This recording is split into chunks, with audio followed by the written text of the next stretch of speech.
ఇప్పుడే Country Delight యాప్ని download చేసుకోండి. Download the Country Delight app now. Shekhar garu, మీరేమో బిగ్ బాస్ 8 సీజన్లో సెకండ్ వీక్లో ఎలిమినేట్ అయిపోయారు. సృష్టి వర్మ ఫస్ట్ వీక్లోనే ఎలిమినేట్ అయిపోయారు. అయితే దీనికి రీజన్స్ ఏంటంటారు? ఆవిడ ఎందుకు ఎలిమినేట్ అయ్యారు? నేను ఎలిమినేట్ అయిపోవడానికి కారణం సెల్ఫ్ ఎలిమినేషన్ అని చెప్పచ్చు. కరెక్ట్ చెప్పాలంటే కొడుకు పుట్టాడు. సో ఇంకా నాకు బుద్ధి కాలేదు. అందరిని అడిగేసాను, అరే నేను పోదాం అనుకుంటున్నారా, బాయ్ బాయ్ అంటే. అసలు ఎవరైనా బిగ్ బాస్ హౌస్కి వెళ్ళి అలా వచ్చేస్తారా? అంటే కొడుకు అలా లాక్కొచ్చేసాడు మిమ్మల్ని. అది ఇంపార్టెంట్ కదమ్మా. సో కొడుకు అనేది నాకు బిగ్ బాస్ కన్నా చాలా ఎక్కువ. ఆ టైంలో నేను తన పక్కన లేనే అని ఒక చిన్న గిల్టీ ఫీలింగ్ కూడా ఉండింది. ఇవాళ ఫస్ట్ ఎలిమినేషన్ సృష్టి వర్మ. అత్యంత తక్కువ ఓటు శాతంతో రావడం అనేది కొంచెం, అంటే మరి 2% 1% ఓటింగ్ అంటే అసలు ఎవరు పట్టించుకోలేదా ఈవిడ్ని? లోపల ఏం జరుగుతుందో తెలియదు. వాళ్ళని మనకి బిగ్ బాస్ చూపించే విధానంలో ప్రేక్షకులు అర్థం చేసుకునే తీరు మనకి వాళ్ళని విలన్గా చూపిస్తుంది. బట్ నాకు తెలిసి సృష్టి వర్మ కేసులో పెద్ద అలా ఆవిడ మీద పెద్ద హేట్రెడ్ లేదు, అలాంటి పెద్ద ఉండించుకోవాలని లేదు, ఎవరు పెద్ద పట్టించుకోలేదు. ఇప్పుడెప్పుడు పంపించేద్దామా ఈవిడ్ని అనుకునే వాళ్ళు కొంతమంది ఎలా అంటే వాళ్ళ మీద హేట్రెడ్ ఉండాలి. జానీ మాస్టర్ ఎఫెక్ట్ ఏమైనా పనిచేసిందంటారా? ఉండొచ్చు. జానీ మాస్టర్ ఫ్యాన్స్ కానీ, లేకపోతే మీరు ఆ తనుజని చూడండి, ఆవిడ అంటే తెలుగుతనం ఉట్టిపడుతున్నట్టు కొంచెం ఏదైనా ఒదిగి ఉండడము, మనది మన చెల్లు మన అక్కో లేకపోతే మన ఇంటి మనిషిని ఓన్ చేసుకుని ఓట్లు పడుతుంటాయి. అలా తనూజ ఫస్ట్ వీక్లోనే ఎలిమినేషన్స్లోకి వచ్చేసారు, అయినా సరే హయ్యెస్ట్ ఓట్స్ వచ్చాయి. ఎలా సాధ్యమైంది? అదేనండి విచిత్రం. మేబీ మన హైదరాబాద్లో పరుగుల జీవితంలో ఫాస్ట్ పేస్డ్ లైఫ్లో అంత ఉండకపోవచ్చేమో, కానీ సింపతి అసలు ఆవిడ ఏమి చేయకపోయినా ఆవిడకి ఆ రేంజ్లో ఉంది. నేను రీసెంట్గా సుమన్ శెట్టి గారి హోమ్ టూర్ కూడా చేశాను. అది కూడా బాగా ప్లస్ అయిందేమో అనిపిస్తోంది నాకు. ఎందుకు ఆయన ఇప్పుడు నామినేషన్స్లో ఉన్నా సరే సేవ్ అయిపోయారు ఫస్ట్ వీకే. ఆయన ప్లస్ పాయింట్స్ ఏంటి? ఆయన 3 or 4th పొజిషన్లో ఉన్నారు. ఆయన ప్లస్ పాయింట్ ఆయన ఫేస్, ఆయన ఎక్స్ప్రెషన్. ఆయన చూడగానే చాలా మంచివాడు, పాపం అమ్మాయి కూడా అనిపిస్తుంది. ఎవరికి కూడా ఆయనకి అగ్నెస్ట్గా ఓటు వేయాలనిపించదు. సో ఊళ్ళల్లో జనాలు గట్టిగా వేస్తారు. అందరికీ నమస్కారం, నేను Swaroopa Potlapalli. Welcome to Suman TV. Bigg Boss 8లో సందడి చేసిన ఆర్జే శేఖర్ భాష ప్రస్తుతం నాతో పాటు ఉన్నారు. బిగ్ బాస్ సీజన్ 9లో ఫస్ట్ వీక్లోనే ఎలిమినేట్ అయిపోయారు కొరియోగ్రాఫర్ సృష్టి వర్మ. ఇంతకీ బిగ్ బాస్లో ఏం నడుస్తోంది? 15 మంది కంటెస్టెంట్స్లో అంటే మిగిలిన 14 మందిలో ఎవరు చక్కగా పెర్ఫామ్ చేస్తున్నారు? ట్రోఫీ గెలుచుకోబోయేది ఎవరు? ఇంతకీ ఈ సీజన్లో విలన్ ఎవరు? బిగ్ బాస్ హౌస్ సీక్రెట్స్ ఏంటి? ఇవన్నీ కూడా శేఖర్ భాష మాటల్లోనే విందాం. హలో శేఖర్ గారు. హాయ్ అండి, ఎలా ఉన్నారు? Long time. శేఖర్ గారు, మీరేమో బిగ్ బాస్ 8 సీజన్లో సెకండ్ వీక్లో ఎలిమినేట్ అయిపోయారు. సృష్టి వర్మ ఫస్ట్ వీక్లోనే ఎలిమినేట్ అయిపోయారు. అయితే దీనికి రీజన్స్ ఏంటంటారు? ఆవిడ ఎందుకు ఎలిమినేట్ అయ్యారు? First of all what a day అండి. ఇదే రోజున కరెక్ట్గా సంవత్సరం అయింది, సెప్టెంబర్ 15. నేను ఎలిమినేట్ అయిపోవడానికి కారణం సెల్ఫ్ ఎలిమినేషన్ అని చెప్పచ్చు. కరెక్ట్ చెప్పాలంటే కొడుకు పుట్టాడు. సో ఇంకా నాకు బుద్ధి కాలేదు. అందరిని అడిగేసాను, అరే నేను పోదాం అనుకుంటున్నారా, బాయ్ బాయ్ అంటే అందరూ ఓట్లు వేసాను. ఇంకా నేను వచ్చేసాను. So that's my story. But if I could have, నేను ఉండాలనుకుంటే I could have stayed few more weeks. అసలు ఎవరైనా బిగ్ బాస్ హౌస్కి వెళ్ళి అలా వచ్చేస్తారా? అంటే కొడుకు అలా లాక్కొచ్చేసాడు మిమ్మల్ని. అది ఇంపార్టెంట్ కదమ్మా. సో కొడుకు అనేది నాకు బిగ్ బాస్ కన్నా చాలా ఎక్కువ. వాడిని చూడాలి అనే ఆరాటం అదంతా కూడా. అన్నిటికంటే మించి తను ఆ టైంలో నేను తన పక్కన లేనే అని ఒక చిన్న గిల్టీ ఫీలింగ్ కూడా ఉండింది. అవకాశం వచ్చింది, వచ్చేసాను. బట్ ఉన్న 2 వారాలు దడదడలాడించాం. మనం బయటకు వచ్చిన తర్వాత గీములు అన్నీ కూడాను, బోల్డ్ అన్ని జోకులు ఇవన్నీ కూడా బాగా పేలినాయి. So I'm happy for the short sweet sting. సరే, ఇక ఇవాళ ఫస్ట్ ఎలిమినేషన్ సృష్టి వర్మ. అంటే రావచ్చు, బయటకు వచ్చేసేది ఎలాగైనా రావచ్చు, కానీ అత్యంత తక్కువ ఓటు శాతంతో రావడం అనేది కొంచెం, అంటే మరి 2% 1% ఓటింగ్ అంటే అసలు ఎవరు పట్టించుకోలేదా ఈవిడ్ని అని అనిపిస్తుంది. అంటే ఎప్పుడెప్పుడు పంపించేద్దామా అని చూసినట్టుగా కనిపించింది ఆడియన్స్. అలా కూడా కాదు, అది 2 రకాలు ఉంటుంది. ఎప్పుడెప్పుడు పంపించేద్దామా ఈవిడ్ని అనుకునే వాళ్ళు కొంతమంది ఎలా అంటే వాళ్ళ మీద హేట్రెడ్ ఉండాలి. ఇప్పుడు సంజన గారు లాంటి వాళ్ళ మీద విపరీతమైన హేట్రెడ్ ఉంటుంది చాలామందికి. ఏంటిది మరీ దారుణంగా, వాళ్ళని ఇట్లా అంటది, వీళ్ళని ఎట్లా అంటది, ఇట్లాంటి వాళ్ళు అసలు ఎట్లా సర్వైవ్ అవుతున్నారు అది అని చెప్పి వాళ్ళని ఎలాగైనా పంపించాలనే హేటెడ్, అంటే లోపల ఏం జరుగుతుందో తెలియదు. వాళ్ళని మనకి బిగ్ బాస్ చూపించే విధానంలో ప్రేక్షకులు అర్థం చేసుకునే తీరు మనకి వాళ్ళని విలన్గా చూపిస్తుంది. మా సీజన్లో సోనియాని అలాగే ఒక విలన్ లాగా జనాలు చూడడం, ఆవిడని ఏదో రకంగా బయటికి పంపించాలనుకొని చాలా ప్రయత్నాలు చేసి ఆఖరికి వాళ్ళకి నచ్చకపోయినా కూడా వేరే కంటెస్టెంట్స్కి ఓట్లేసి ఈవిడని ఎలాగైనా పంపించేద్దాం అనుకునే స్టేజ్కి వెళ్ళిపోయారు. బట్ నాకు తెలిసి సృష్టి వర్మ కేసులో పెద్ద అలా ఆవిడ మీద పెద్ద హేట్రెడ్ లేదు, అలాంటి పెద్ద ఉండించుకోవాలని లేదు, ఎవరు పెద్ద పట్టించుకోలేదు. She just went unnoticed. ఉంటే ఉంది, సరే ఎవరు అని చెప్పి. మరి 2% 1% అంటే నథింగ్. దానికి మేబీ మీరు ఒకవేళ అనుకుంటే గేమ్లో హేటెడ్ కాకపోవచ్చు, కానీ బయట హేటెడ్ ఏమన్నా జానీ మాస్టర్ ఎఫెక్ట్ ఏమైనా పనిచేసిందంటారా? ఉండొచ్చు. జానీ మాస్టర్ ఫ్యాన్స్ కానీ, లేకపోతే ఏదో ఇట్లా మగాళ్ళ మీద తప్పుడు కేసులు పెడుతున్నారని అనుకునే వాళ్ళు కానీ ఎవరన్నా సరే వాళ్ళ ఫీలింగ్ని ఆ రకంగా కూడా చూపించుండొచ్చేమో. But that is less chance. ఎందుకంటే ఈవిడ దానికన్నా మన మాట తీరు, ఎస్పెషల్లీ తెలుగు వాళ్ళకి ఎదిగే కొద్దీ ఉదగమని ఒక ఇది ఉంటుంది. మీ ఊళ్ళో తెలివితేటలు ఇక్కడ చూపించుకో అని చెప్పి అన్నట్టుగా ఉత్తరప్రదేశ్లోనూ లేకపోతే నార్త్ ఇండియాలో కొంచెం బోల్డ్గా అరోగెంట్గా ఉన్న చెలేగా. బట్ మన సైడు మీరు ఆ తనుజని చూడండి, ఆవిడ అంటే తెలుగుతనం ఉట్టి పడుతున్నట్టు కొంచెం ఏదైనా ఒదిగి ఉండడము, ఆ అమ్మాయి లక్షణాలు ఇవన్నీ కూడా కనబడడంలో ఒక మనది, మన చెల్లో మన అక్కో లేకపోతే మన ఇంటి మనిషిని ఓన్ చేసుకుని ఓట్లు పడుతుంటాయి అలా. బట్ ఈవిడ విషయంలో ఆవిడ స్టేజ్ ఎక్కి ఒక మాట అన్నారు వెళ్ళేటప్పుడు. ఏమంటారంటే, మనం ఎవరం కూడా అసలు మనం సోషల్ మీడియాలో ఎస్పెషల్లీ అమ్మాయిలు మీరు కామెంట్స్ అనేవి అసలు పట్టించుకోకూడదు. సరే కొంతమంది ఎవరో 2-3 ఆకతాయిలు ఉంటారు, వాళ్ళు ఏవో పిచ్చి పిచ్చి కామెంట్లు చేస్తారు. బట్ మీకు వచ్చే 100 కామెంట్స్లో మీరు వాటిని చదివితేనే కదా మీ గురించి బయట పర్సెప్షన్ ఏమనుకుంటున్నారనేది తెలిసేది. ఇప్పుడు మీరు వాళ్ళని పట్టించుకోలేకపోతే వాళ్ళు కూడా మిమ్మల్ని పట్టించుకోలేదు. ఇవాళ అరే ఈవిడ మనల్ని పట్టించుకున్నప్పుడు మనం ఈవిడ ఎందుకు పట్టించుకోవాలరా? మేబీ కొంతమంది దీని అరోగెన్స్గాను హెడ్ స్ట్రాంగ్గా చూసే అవకాశం ఉంటుంది. దానివల్ల పెద్ద ఫాయిదా ఉండదు మనకి. సో మనకి ప్రపంచం మనల్ని ఏమనుకుంటుంది అని మనం తెలుసుకున్నప్పుడు దానికి తగ్గట్టుగా మనం ఎస్పెషల్లీ బిగ్ బాస్ లాంటిది. ఇప్పుడు బయట వేరే మీరు చేసే పని వేరు, మీరు కొరియోగ్రఫీ చేసుకుంటున్నారు, దానికి సరే బాగుంటే జనాలు చప్పట్లు కొడతారు. బట్ అలా కాకుండా ఇప్పుడు మీరు కేవలం ఇంప్రెషన్ బిల్డప్ చేయరు. మీ ఆట తీరు, మీ మాట తీరు, మీ బిహేవియర్ తోటి జనాలు ఆకట్టుకునే స్టేజ్లో ఉండి నేను పట్టించుకోను, నా ఇష్టం వచ్చినట్టు నేను ఉంటాను అంటే జనాలు కూడా అంతే, నేను పట్టించుకొని చెప్పి అప్పుడు పట్టించుకోలేదు, కట్ చేస్తే ఫస్ట్ వీక్ ఎలిమినేషన్. సృష్టి పెర్ఫార్మెన్స్ పర్సనల్గా మీకు ఎలా అనిపించింది? ఏముందండి అక్కడ చూడడానికి ఏం లేదు, ఒక స్టెప్ ఏదో చేశారు, అంతకు మించి పెద్ద చెప్పుకోవడానికి ఏమీ లేదు.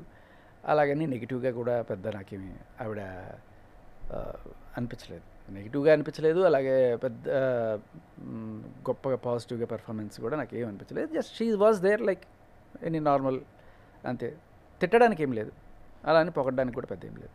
తనూజ ఫస్ట్ వీక్లోనే ఎలిమినేషన్స్లోకి వచ్చేసారు, అయినా సరే హయ్యెస్ట్ ఓట్స్ వచ్చాయి, ఎలా సాధ్యమైంది? అదేనండి విచిత్రం. యాక్చువల్గా మీకు సీరియల్ ఆర్టిస్టులకి మనకి మేబీ మన హైదరాబాద్లో ఈ ఉరుకులు పరుగుల జీవితంలో ఫాస్ట్ పేస్డ్ లైఫ్లో అంత ఉండకపోవచ్చేమో కానీ, బట్ ఊళ్ళల్లో వీళ్ళ ఫ్యాన్ ఫాలోయింగ్ చాలా గట్టిగా ఉంటుంది. ఆంధ్ర, తెలంగాణ, కర్ణాటక, మీరు తమిళనాడు ఇటు సైడ్ పోతే అక్కడ కూడా తెలుగు ఆడియన్స్ ఎవరైతే ఉంటారో వాళ్ళు రెగ్యులర్గా సీరియల్స్ చూస్తుంటారు. సో వాళ్ళు ఏడిస్తే నిజంగానే ఏడ్ చేసినట్టు ఫీల్ అయిపోయి వీళ్ళు అయ్యో ఆడ కూతురు ఏడ్ చేసిందని ఫీల్ అయిపోయి వీళ్ళు కూడా ఏడ్ చేసే రేంజ్లో కనెక్ట్ అయిపోయి ఉంటారు వాళ్ళు. సో ఈవిడ అక్కడ ఒకసారి అలా ఒక కన్నీటి చుక్క కార్చిందంటే చాలా అక్కడ కుద్దండి రావట్లేదు, టకా టకా టకా టకా సింపతి బాగా పనిచేస్తుందంటే. సింపతి అసలు ఆవిడ ఏమి చేయకపోయినా ఆవిడకి ఆ రేంజ్లో ఉంది. అంటే సీరియల్స్ ఎఫెక్ట్ కావచ్చేమో. Serials effect definitely, serials effect. ప్రతిసారి కూడా మనకి ఇలా కన్నడ మాడ్యులేషన్లో తెలుగు మాట్లాడే వాళ్ళు ప్రతిసారి వస్తుంటారు. అదేంటో సీరియల్స్, మన సీరియల్స్లో ఎక్కువ కన్నడ వాళ్ళే పనిచేస్తున్నారు అనే విషయం మెల్లమెల్లగా అర్థమవుతుంది. బిగ్ బాస్ చూసే ప్రతి వాళ్ళకి కూడా లాస్ట్ టైం ఆ సీజన్లో 4, ఈసారి ఈవిడ. సో ఇలా మనకు కనబడుతున్నారు. బట్ ఏదేమైనా ఇక్కడ మాట్లాడినా కూడా ఆవిడ క్యూట్గానే ఉంది. ఆ కన్నడ యాక్సెంట్తో మాట్లాడే తెలుగు కూడా క్యూట్గా ఉంది. ఎక్స్ప్రెషన్స్, ఆ బిహేవియర్ అంతా కూడా మనం ఏమీ వేయలేదు. బట్ అలానే ఆవిడ ఎక్కువ పెద్ద పొడి చేసింది ఏం లేదు. Just she was there, but with her obedience and ఆ బిహేవియర్ ఆకట్టుకుంది. And already established fan base ఉంది, విపరీతమైన ఫ్యాన్ బేస్ ఉంది. జస్ట్ లైక్ మీరు సుమన్ శెట్టిని తీసుకోండి. ఆయన పెద్ద ఏం చేయక్కర్లా, ఏమీ చేయడు, కామగా కూర్చున్నాడు, ఏదో 2 టాస్క్లు ఆడాడు. ఆయన అవి ఆడకపోయినా కూడా ఆయనకు పడుతుంది, ఎందుకంటే ఆ ఫ్యాన్ బేస్ అలా ఉంటుంది వాళ్ళకి. బట్ పోను నేను రీసెంట్గా సుమన్ శెట్టి గారి హోమ్ టూర్ కూడా చేశాను, అది కూడా బాగా ప్లస్ అయిందేమో అనిపిస్తోంది నాకు. బట్ ఎందుకు ఆయన ఇప్పుడు నామినేషన్స్లో ఉన్నా సరే సేవ్ అయిపోయారు ఫస్ట్ వీకే, ఆయన ప్లస్ పాయింట్స్ ఏంటి? ఆయన 3వ 4th పొజిషన్లో ఉన్నారు.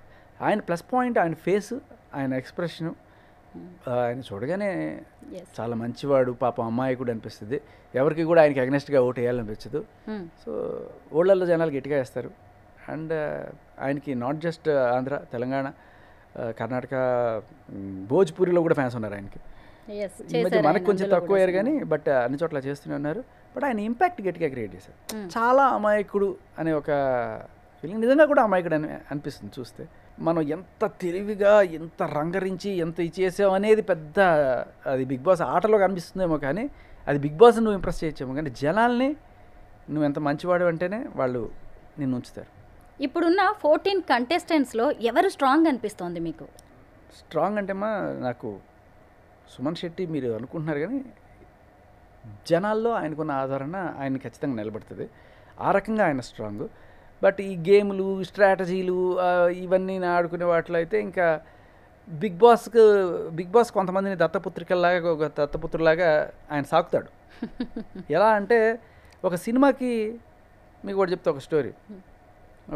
ఒకడు పుట్టాడు, పెరిగాడు, పెద్ద అయ్యాడు, పెళ్లి చేసుకున్నాడు, పిల్లల్ని కన్నాడు, చాలా మంచి పనులు చేశాడు, ఒక రోజు చచ్చిపోయాడు. బాగుందా స్టోరీ? బాగుండదు. మధ్యలో ఒక విలన్ రావాలి, వాడెవరిని హింసిస్తుంటే వీడియోలు అడ్డం పడాలి, వాడిని కొట్టాలి, ఇది చేయాలి, వీడికి వచ్చే బాధలు పడాలి, అంతా అయిన తర్వాత.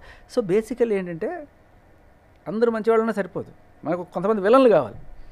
సో దాంట్లో మీరు స్ట్రాంగ్నెస్ అనుకోండి, లేకపోతే జిత్తులు మారి నక్క అనుకోండి, స్ట్రాటజీస్ అనుకోండి, ఏమైనా అనుకోండి, we need them for entertainment sake. జనాలు తిట్టుకుంటూనే చూస్తారు, కానీ వాళ్ళకి ఓట్లు వేస్తారా వేరే పక్కన పెడితే బిగ్ బాస్కి ఇలాంటి వాళ్ళు కావాలి. ఎస్పెషల్లీ సంజన. సో ఆవిడ చాలా సౌమ్యంగానే చొరకలేస్తూ చేస్తుంటారు. ఫర్ ఎగ్జాంపుల్ స్టార్టింగే ఇద్దరు హీరోయిన్లు, ఆశా సైని అండ్ సంజన. ఇప్పుడు ఫ్లోరా సైని అంటున్నారు, బట్ జనాలకి ఆశా సైని అంటే టక్కుమని గుర్తుపడతారు. వీళ్ళిద్దరు పక్కన అందరూ కూర్చొని మాట్లాడుకున్నప్పుడు ఇనిషియల్గా ఇంట్రడక్షన్ ఫేజ్లో ఏంటి మీరు ఏం చేస్తారు, మీకు పెళ్ళయిందా అని మాట్లాడుతున్నప్పుడు, సరే సంజన ఆవిడ గురించి ఆవిడ చెప్పుకుంది, నాకు పెళ్ళైంది, పిల్లలు ఉన్నారు, వాళ్ళని వదిలేసి వచ్చాను, ఇది ఆవిడకి ఏదో కాస్త సింపతి, 5 ఏళ్ల పాపను వదిలేసి వచ్చానని చెప్తే అది సింపతి అనిపించలేదు. నాకైతే మాత్రం అది పాపం ఆ బిడ్డకి అన్యాయం చేస్తున్నట్టే అనిపించింది. బిగ్ బాస్ కావాలంటే నువ్వు తర్వాత ఒక సంవత్సరం తర్వాత అయినా వెళ్ళొచ్చు, బిడ్డకి పాలిచ్చే తల్లి వదిలేయడం అనేది చాలా దారుణం. అది బిగ్ బాస్ హౌస్లో ప్రతిసారి ఎవరో ఒక కంటెస్టెంట్ని మాత్రం విలన్గా చూపిస్తూ ఉంటారు. ఈసారి మీకు ఎవరు అనిపిస్తోంది? సంజన. ఓ, ఎందుకని? అదే చెప్తున్నా, ఇంట్రడక్షన్లో మీరు గమనిస్తే అక్కడ ఇందాక మనం కట్ అయ్యాం, అక్కడ ఈవిడ్ని అడుగుతారు ఆశా సైనిని, మీకు ఏంటి పెళ్ళయిందా అంటే లేదండి అని ఆవిడ, ఇంకా కాలేదండి అని ఆవిడ చెప్తుంటే ఈవిడ అందుకొని ఆవిడది free bird concept. Free bird concept అంటే ఏంటి? ఎవరి ఉద్దేశమైనా, ఆవిడ ఉద్దేశమైనా నాకు అనిపించింది, మరి నాగార్జున గారికి అనిపించకపోవచ్చు, మేబీ ఆయన చెప్తున్న ఆడియన్స్కి అనిపించకపోవచ్చు, కానీ చాలామందికి అలాగే అనిపిస్తుంది. ఆశా సైనికి ఎలా అనిపించిందో నాకు అలాగే అనిపించింది. ఆవిడ హర్ట్ అయింది. ఫ్రీ బర్డ్ కాన్సెప్ట్ ఏంటి అని ఇష్టం వచ్చినట్టు తిరుగుతూ ఉంటుంది, ఎవరిని పెళ్లి చేసుకోదు, మా ఇష్టం వచ్చిన వాళ్ళతో తిరుగుతుంటాం, ఇదే ఫ్రీ బర్డ్ కాన్సెప్ట్ అనేది నాకు అనిపించింది. అది ఆవిడకి అనిపించడంలో ఎటువంటి తప్పు లేదు, కానీ దానికి కవర్ పే చేసి ఫ్రీ బర్డ్ అంటే అది కాదండి, ఫ్రీ బర్డ్ అంటే తప్పేం లేదు, ఫ్రీ బర్డ్ అనే వర్డ్ని వర్డ్గా యాజ్ ఇట్ ఈస్గా చూస్తే అదేం లేదు, ఆ వర్డ్ లోపల ఉన్న అంతర్లీనమైన మీనింగ్ గురించే. ఇక్కడైతే ఆయన ఫ్రీ బర్డ్ అనేది డిక్షనరీలో మీనింగ్ స్వేచ్ఛా పక్షి అని మాత్రం చెప్తున్నా, దాంట్లో తప్పు బూతు ఏం లేదంటారు. మరి అలాగే రెడ్ రోజ్ అన్నప్పుడు ఆ రెడ్ రోజుకి కూడా ఏమీ తప్పు లేదు కదా, ఎర్ర పుష్పం. సో దానికి మాత్రం దాని వెనకాల ఉన్న మీనింగ్ కావాలి, ఫ్రీ బర్డ్కి మాత్రం దానికి వెనకాల ఉన్న మీనింగ్ మీకు అవసరం లేదు. అంటే బిగ్ బాస్ హౌస్లో ఫేవరెటిజం నడుస్తూ ఉంటుందంటారా? ఫేవరెటిజం ఖచ్చితంగా నడుస్తుంది. ఫేవరెటిజం అనేది అగైన్ నాగార్జున గారికో లేకపోతే అక్కడ ఇంకెవరు ఆయన గైడ్ చేసే వాళ్ళకో కాకుండా వాళ్ళు ఉంటే ఇంకా రసవత్తరంగా ఉంటుంది ఈ కొట్టుకోవడాలు తిట్టుకోవడాలు అని అనిపించి వాళ్ళని ఏదో రకంగా మనం వెనకేసుకు రాకపోతే వాళ్ళు తొందరగా ఎలిమినేట్ అయిపోతారు అది వెళ్ళిపోతే మనకి ఈ కంటెంట్ రాదు అని అనుకున్నప్పుడు వాళ్ళని ఏదో రకంగా లేపడానికి ట్రై చేస్తుంటారు.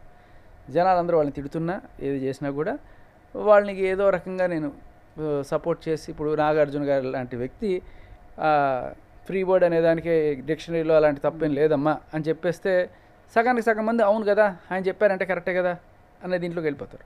That's not the way. ఇంకోటి ఏంటంటే ఆవిడ చెప్పుకోగలదు కదా, ఆవిడకి పెళ్ళైందా లేదా అనేది ఆవిడ చెప్పుకోగలదు. మధ్యలో నీ బాధ ఏంటి? ఆవిడ ఫ్రీ బర్డ్ అని చెప్పి నువ్వు చెప్పడం అనేది కరెక్ట్ కాదు. తర్వాత అదొకటే కాకుండా ఇంకా చాలాసార్లు ఇట్లా నోరు జాడడం, గుడ్డు పావు మింగినట్టు గుడ్డు మింగేసి అందరూ గొడవ పెట్టుకొని దాంట్లో. బిగ్ బాస్ స్పెల్లింగ్ మారిపోయింది తెలుసా మీకు? ఏంటి? BIGBOSS కాదు, BIGBSS ఇప్పుడు. ఎందుకలా? గుడ్డు పోయింది కదా. అవును, గుడ్డు పోయింది అనే దాని గురించి పెద్ద రచ్చ జరుగుతుంది. బట్ ఆవిడ ఫైనల్గా ఆవిడ కవర్ చేసుకునేది ఏంటి? ఇట్స్ ఆఫ్టర్ ఒక గుడ్డు తిన్నందుకు ఇంత హడావిడి చేయాలండి. కానీ కాదు, అక్కడ నిజంగా గమనిస్తే సరే నువ్వు చిలిపి దొంగతనం చేసావని అనుకుందాం, ఓకే, అది నీకు ఆకలేసింది, నువ్వు తిన్నావు. దానికి కూడా కారణం ఏంటి? ఆవిడ ఏదో బాలింతరాలు ఆ టైంలో వచ్చింది కాబట్టి ఆవిడకి ఆకలేసింది. సో తినడానికి ఆ రకంగా ఆవిడ ఏదో చెప్పుకోవచ్చు. బట్ నువ్వు చేసింది దొంగతనం, you are a thief. Secondly you are a liar.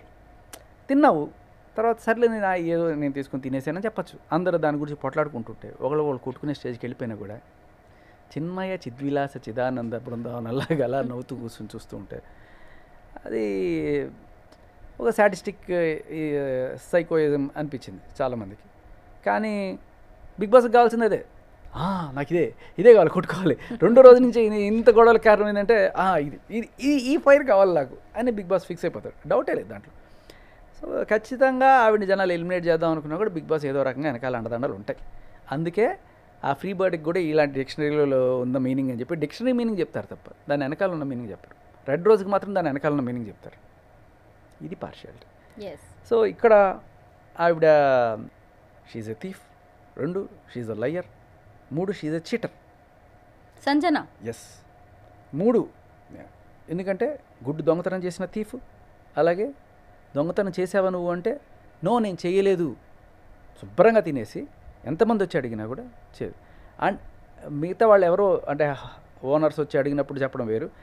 ఆవిడ నా బెస్ట్ ఫ్రెండ్ అని నమ్మిన వీళ్ళు, and one of them is సృష్టి ఆల్సో, అలాగే రీతు వర్మ ఆల్సో, వీళ్ళు వెళ్ళి అడిగినప్పుడు రీతు చౌదరి అడిగినప్పుడు వాళ్ళకు కూడా అబద్ధం చెప్పు. అండ్ అబద్ధం చెప్పడమే కాకుండా అబద్ధాన్ని నిజంగా మార్చడానికి ప్రయత్నం చేసింది. That's cheating. సో ఇన్ని అవలక్షణాలు ఉన్న ఆవిడని క్యాప్టెన్ చేస్తారు. ఆ ఛాన్సెస్ కూడా ఉన్నాయంటారు. క్యాప్టెన్ చేస్తారు. లేదు, క్యాప్టెన్ చేస్తారు, వాళ్ళకి ఇమ్యూనిటీ ఇస్తారు, ఏదో రకంగా ఆవిడని ప్రొటెక్ట్ చేయడానికి ట్రై చేస్తారు. సో ఎందుకంటే ఇది కనుక జనాల్లో గట్టిగా వెళ్ళిందంటే ఆవిడకి బోర్డ్ బేస్ పడిపోతుంది, విచ్ ఇస్ ట్రూ. వాళ్ళేమీ మహాత్ములు ఎవరని గుర్తించడానికి ఏమి ఉండదు ఇక్కడ. టీఆర్పీలు బెస్ట్గా రావాలంటే మంచి టగ్ ఆఫ్ వార్ నడవాలి. ఇలాంటి వాళ్ళే మనకు కావాలి. బిగ్ బాస్ హౌస్లో ఉన్న కెమెరాల కళ్ళు కప్పడానికి, కెమెరా కళ్ళల్లో పడడానికి కంటెస్టెంట్స్ చాలా పాటలు పడుతూ ఉంటారు కదా. ఎందుకంటే మీరు 2 వీక్స్ ఉన్నారు కాబట్టి ఆ కెమెరాలు, ఆ తతంగం ఏం నడుస్తూ ఉంటుందో చాలా సీక్రెట్ మిక్స్ పడకర్లా. ఎందుకంటే 70 కెమెరాలు ఉంటాయి. 24 గంటలు మీరు బాత్రూంలో ఉన్నప్పుడు తప్ప ఎక్కడున్నా మిమ్మల్ని కెమెరా కవర్ చేస్తుంది. That's not important. చాలా మంది కెమెరా ముందుకు వచ్చి మరీ మాట్లాడుతూ ఉంటారు కదా. అసలు మీరు ఎక్కడున్న కెమెరా మీ యాంగిల్ తీసుకోగలరు. బిగ్ బాస్ ఎక్కడున్నా సరే, ఈ కెమెరాలో కాకపోతే ఆ కెమెరాలో, ఆ కెమెరాలో కాకపోతే ఆ కెమెరాలో, ఎక్కడో ఒకచోట మీరు దొరుకుతారు. అసలు మిస్ అయ్యే ఛాన్సే లేదు. కెమెరా అనేది ఇంపార్టెంట్ కాదు, కంటెంట్ వల్ల మిమ్మల్ని బిగ్ బాస్ చూపించే ప్రయత్నం చేస్తాడు. ఇది 24 గంటల షో. 24 గంటల్లో ఒక 8-10 గంటలు పక్కన పడేస్తే పడుకోవడానికి వాటికి మిగిలిన 14-15 గంటలు. ఈ 15 గంటలకి మీరు 14 మందికి ఒక్కొక్కరికి 15 గంటలు వేసుకున్నా కూడా మీకు 220 గంటల ఫుటేజ్ ఉంటుంది. అవంతా మీకు ఒక రోజులో చూపించాలంటే 24/7లో అప్పటికే మీకు చాలా ఎడిటింగ్ చేయాలి. అది 1 అవర్లో చూపించాలంటే దాన్ని ఇంకా ఎడిటింగ్ చేయాలి. సో మన ప్రయత్నం కెమెరాలో పడడానికి కాదు, మన ప్రయత్నం ఆ కోర్ 1 అవర్లో మనం రావాలంటే ఏం చేయాలి. అందరూ చేయాలా? సుమన్ శెట్టి లాంటి వాళ్ళు, లేకపోతే ఆశా సైని లాంటి వాళ్ళు, they are just being wonderful and they are so genuine, so sweet. నాకు ఖచ్చితంగా అనిపిస్తుంది. అండ్ బిగ్ బాస్ ఇక్కడ ఏం చేస్తున్నారంటే, ఆశా సైనికి సంజనాకి గొడవ వచ్చినప్పుడు, ఇదిగో ఈవిడ చేసింది తప్పు అయితే నువ్వు చేసింది తప్పు కాబట్టి చెల్లు ఇద్దరు కామ్గా అయిపోండి. కాదు, ఈవిడ చేసింది తప్పు, దానికి ఈవిడ రిటాలియేట్ చేసింది. ఇప్పుడు నేను ఎవడన్నా బూతులు తిడితే నువ్వు దానికి రిటర్న్ ఇస్తే అది నీ తప్పు కాదు, ఫస్ట్ స్టార్ట్ చేసిన వాడు తప్పు. అందుకని వాడు తిట్టాడు నువ్వు తిట్టాడు కాబట్టి కాదు. 4 సార్లు తిడితే నువ్వు ఒకసారి తిట్టవా? అలా కూర్చోంటారు కదా మనిషి అనేవాడు. సో అలా ఆవిడని ప్రొటెక్ట్ చేయడానికి ఈవిడలో ఉన్న తప్పెతికి ఏదో ఒకటి తీసి చూపించడం అనేది ట్రై చేశారు. తర్వాత బేబీ గుండంకులు అన్నాడు అని ఒకసారి ఊరుకున్నాడు అనుకోండి హరీష్. ఇప్పుడు ఇమాన్యుయల్ ఏదో సరదాగా గుండంకులు అనుండొచ్చు, ఒకసారి అన్నాడు, నువ్వు తీసుకున్నావు అనుకో, రెండోసారి గుండంకులు ఏంటంటే వాళ్ళ ఇంట్లో వాళ్ళు చూస్తుంటారు. తర్వాత ఆ గుండంకులు అనే పేరే ఫేమస్ అయిపోయి బయటకు వెళ్ళిన తర్వాత కూడా గుండు అంకుల్ అనేది హీ డజంట్ లైక్. సో ముందుగానే ఫ్యాట్ కొట్టి చెప్పాలి, ఇటువంటివి నాకు ఇష్టం లేదు, నన్ను ఇలా పిలవకు అని చెప్పి. సో ఆ ప్రయత్నం ఆయన చేశాడు. ఇమాన్యుయల్కి బేసికలీ వాళ్ళు కామెడీ స్కిట్లు చేసి ఏదో చిన్న సైజు ఎతకారం చేయడం అలవాటు అయి ఉండొచ్చు. అది మరీ నేను పెద్ద ఎతకారం అని చెప్పను కానీ, బట్ ఒకసారి అంటే ఓకే, 2 సార్లు అంటే అదే పనిగా నువ్వు గుండంకులు అంటూ ఉంటే హీ విల్ గెట్ హ్యాట్, ఎవరైనా సరే. అదే ఆయన గట్టిగా చెప్పాడు. అలా చెప్తున్నప్పుడు ఆయన మాటల్లో ఏదో రెడ్ ఫ్లవర్ పట్టుకొని ఉంటే, మరి ఇలా రెడ్ ఫ్లవర్ అని కూడా అంటారంటే అది పట్టుకున్నాడు బిగ్ బాస్. నువ్వు గుండంకులు అంటే నువ్వు హర్ట్ అయినప్పుడు రెడ్ ఫ్లవర్ అంటే ఆయన కూడా హర్ట్ అవుతాడు కదా. ఆయన నిజంగా ఏ హర్ట్ అవ్వాల ఇమాన్యుయల్. కాకపోతే దీనికి ఇది చెల్లు కాబట్టి ఇద్దరు మూసుకొని కూర్చోండి. బిగ్ బాస్ స్టార్టింగ్ టైంలో మేల్ ఫీమేల్ ఈక్వాలిటీ అయితే కనిపిస్తుంది, ఈక్వల్ నెంబర్లా కనిపిస్తుంది. ఫైనల్గా వచ్చేసరికి అమ్మాయిలు వెనకబడిపోతున్నారు. అసలు ఒక్కసారన్నా ఆడవాళ్ళు ట్రోఫీ గెలుచుకునే అవకాశం ఉంటుందా? ఉందంటే బిందు మాధవ్ గారు గెలిచారు కదా ఒకసారి, అదేమో అది లైవ్ ఓటీటీ షో అనుకుంటా. బట్ గెలవచ్చేమో. బట్ నేను ఫస్ట్ టైం అనుకున్నాను ఈసారి మనం ఆడమగ చూడకుండా కామన్ మ్యాన్ వర్సెస్ సెలబ్రిటీ అయినప్పుడు ఈసారి కామన్ మ్యాన్ గెలుస్తాడా, కామన్ మ్యాన్ గెలిస్తే చూడాలి అనే ఒక ఇది అనమాట. సో దాంట్లో మనకి స్ట్రాంగ్ కంటెస్టెంట్స్గా కనబడుతున్న వాళ్ళు ఈ దమ్ము శ్రీజ, తర్వాత మన మాస్క్ మ్యాన్ హరీష్, ఇలా ఆయన అంతా చూడడానికి అంత మ్యాచ్గా అంత గుండేసుకొని అంత గట్టిగా దిట్టంగా ఉన్నప్పుడు ఆయన ఏడిస్తే అరే ఏంట్రా ఈయన ఇట్లా ఏడుస్తున్నాడు, ఇది ఏదైనా ఓవర్ యాక్షనా లేకపోతే కెమెరాలో పడ్డానికే అని ఒక సెకండ్ అనిపించినా maybe it could be his persona అని అనిపించుండొచ్చు. అండ్ బిగ్ బాస్ ఈయన ఏదో రకంగా కన్విన్స్ చేసి నువ్వు తప్పు చేసావు అని చెప్పి 4 సార్లు అనేసి చేసినా కూడా ఆయన he's not ready to accept. నాకు ఇలా మీరు ఏదో రకంగా మసిబూసి మారేడుగా ట్రై చేస్తున్నారు, నాకు అవసరం లేదు, నేను వెళ్ళిపోతా. I think he's being fair. నాకు ఎందుకో ఆయన నిజాయితీగానే ఉన్నాడు అనిపిస్తుంది. అండ్ మన భరణి గారు సీరియల్ యాక్టర్, ఆయనకి ఈయనకి మధ్య గొడవ.